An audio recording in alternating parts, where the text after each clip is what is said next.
Assalamualaikum warahmatullahi wabarakatuh.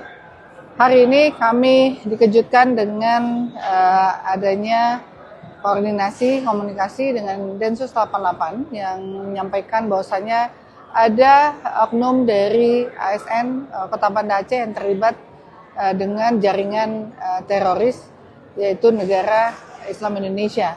Nah, tentu kami sangat mengapresiasi kinerja dari Densus 88 yang bisa mengungkap adanya teroris di Kota Banda Aceh, dan walaupun kita juga menjunjung asas praduga tak bersalah yang memang itu harus kita kedepankan.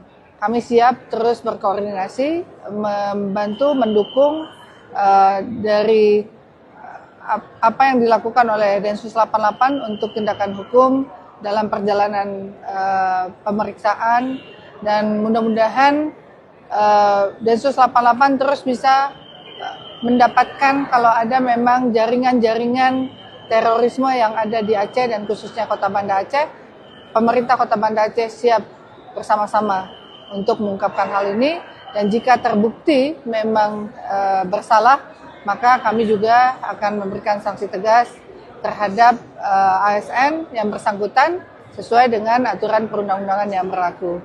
Kalau demikian, kita hargai keluarga, anak-anak dari oknum yang bersangkutan agar mereka juga memiliki hak untuk bisa mendapatkan perlindungan dari kita seluruh masyarakat yang ada di Kota Banda Aceh.